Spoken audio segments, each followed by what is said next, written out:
wabarakatuh. Selamat siang. Perkenalkan, nama saya Muhammad Ziki Hidayat dari grup C mata kuliah Teknik Penulisan Hukum.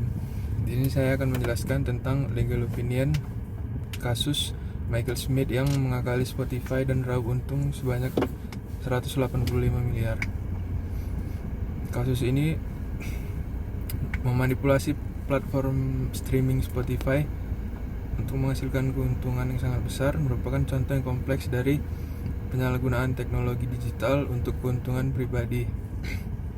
Dalam konteks hukum, beberapa aspek yang dapat dijadikan dasar untuk memberikan opini hukum mengenai kasus ini antara lain adalah pelanggaran hak cipta, penipuan, dan pelanggaran syarat dan ketentuan pelayanan platform.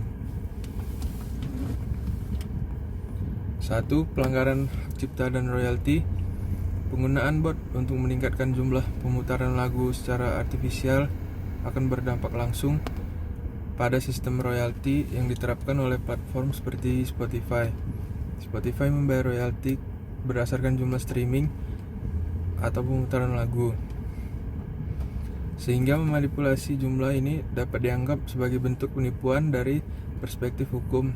Tindakan ini melanggar prinsip hak cipta dan peraturan terkait pembayaran royalti kepada pencipta asli. Yang kedua, penipuan dan manipulasi data. Selain aspek hak cipta, penggunaan bot untuk memanipulasi data juga dapat dikategorikan sebagai penipuan. Dalam hal ini, individu yang terlibat sengaja memberikan data yang salah atau jumlah streaming yang tidak sah dengan tujuan untuk memperoleh keuntungan finansial yang tidak sah. Tindakan semacam ini biasanya diatur oleh undang-undang terkait penipuan elektronik atau cybercrime di berbagai yurisdiksi. Di Indonesia misalnya, tindakan penipuan yang dilakukan melalui sarana elektronik dapat dijerat dengan pasal 28 ayat 1 Undang-Undang ITE yang melarang penyebaran informasi yang menyesatkan dan mendapat kerugian konsumen. Kemudian yang ketiga, pelanggaran syarat dan ketentuan layanan. Sebagian besar platform digital termasuk Spotify memiliki syarat dan ketentuan layanan yang melarang penggunaan bot atau perangkat otomatis untuk meningkatkan jumlah streaming atau manipulasi data pengguna. Pelanggaran terhadap syarat dan ketentuan ini dapat memberikan dasar bagi platform untuk mengambil tindakan hukum terhadap pelaku, termasuk tuntutan perdata atau pidana atas kerugian finansial dan reputasi yang ditimbulkan oleh pelaku. Kemudian dalam kasus ini, contoh undang-undang yang dilanggar di Indonesia dapat dilihat dari 1. Undang-Undang Nomor 28 Tahun 2014 tentang Hak Cipta. Pasal 113 ayat 3 menyatakan bahwa setiap orang yang dengan sengaja dan tanpa hak melakukan perbuatan yang mengurangi hak ekonomi pencipta atau pemegang hak cipta dapat dipidana penjara maksimal 4 tahun dan atau denda maksimal 1 miliar rupiah.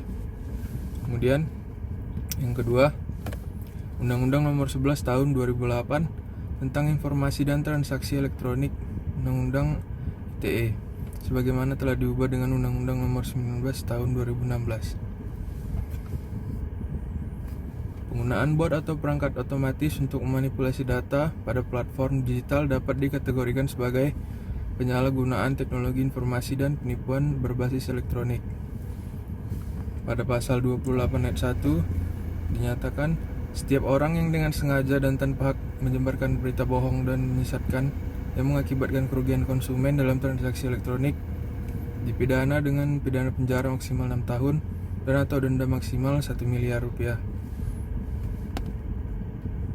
Kemudian nomor 3, Undang-Undang Nomor 5 Tahun 1999 tentang larangan praktek monopoli dan persaingan usaha tidak sehat.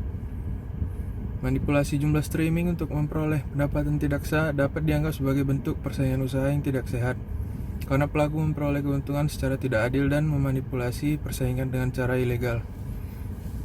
Terdapat di pasal 19 yang menyatakan bahwa larangan penyalahgunaan posisi dominan untuk merugikan persaingan usaha.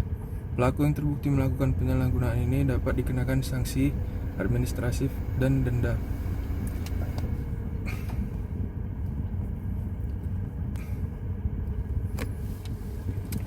Dalam kasus ini, beberapa undang-undang yang mungkin dilanggar meliputi adalah pelanggaran hak cipta, penipuan melalui media elektronik, manipulasi data atau persaingan usaha tidak sehat, diduga pencucian uang, dan penipuan umum. Sekian, terima kasih penjelasan legal opinion dari saya.